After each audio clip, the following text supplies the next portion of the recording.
Hi everybody, TJ Mack Vintage Cards and Nostalgia here, and welcome to episode 9 of what I believe is the longest running video series on AFL cards. Might be the only video series on AFL cards on YouTube, but this is my attempt to put together, which is now going to be a 36 card case depicting some of the great players to play within the AFL, and I would say great and interesting players.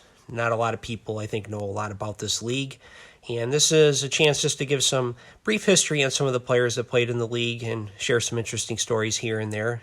And I just hope everybody enjoys it.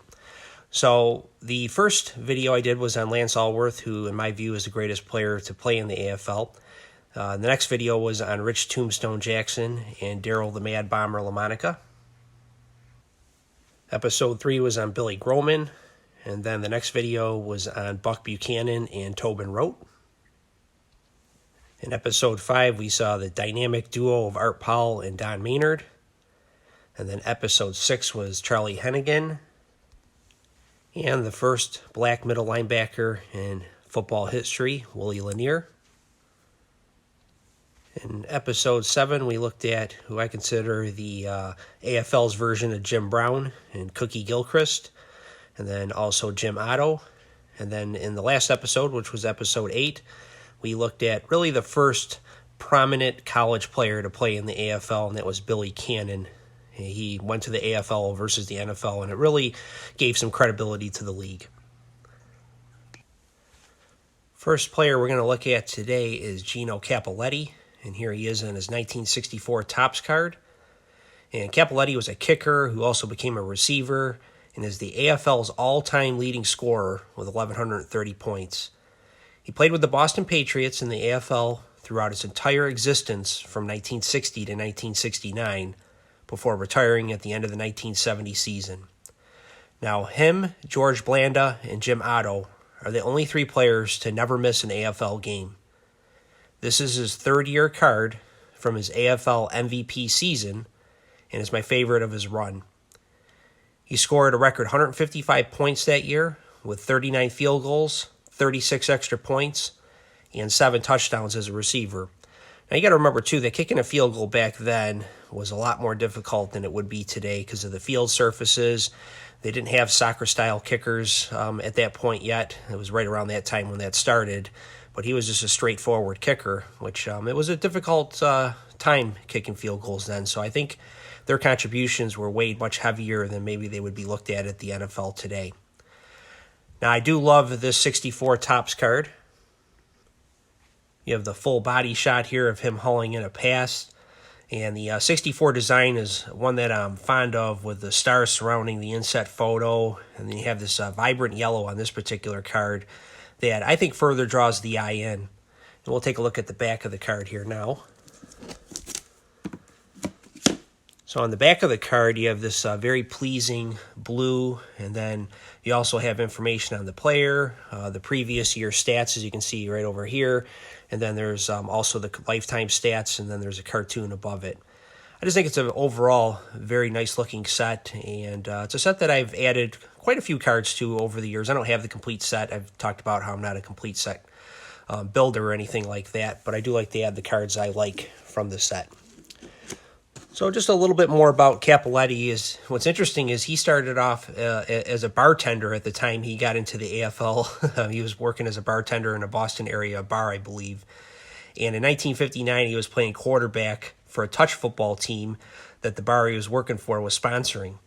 And when the Boston Patriots first started out, they would play their home games on Friday nights because they didn't want to compete against the very popular New York Giants, who were playing on Sundays.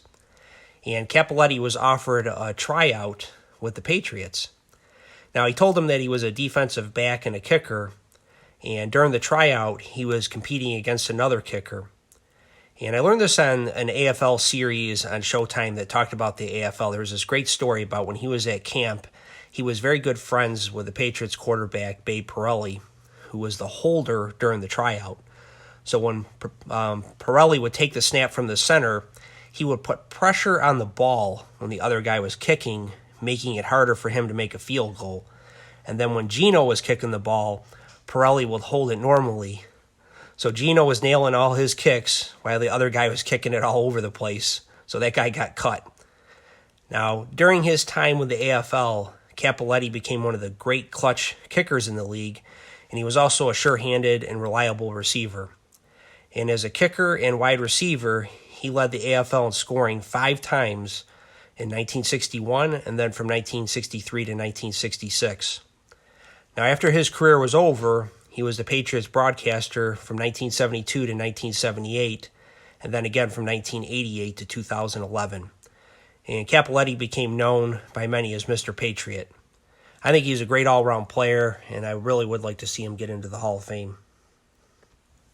Second card I want to show today is the 1963 Fleer rookie card of the AFL's all-time leading rusher, Clem Daniels.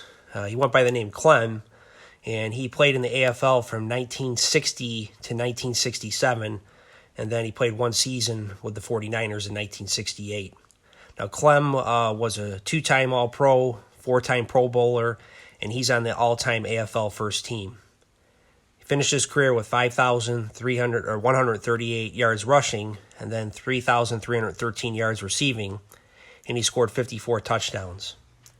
Now, you got to remember they only played 14-game seasons in this era, and he led the AFL in rushing one year with 1,099 yards, and again, that's just in 14 games, and he became the first Raider to ever run for 1,000 yards. And that season, he was selected by the Sporting News as the AFL MVP. So he was 6'1", 220 pounds, and a very punishing runner, and eventually that took a toll on his body as injuries would mount up later in his career.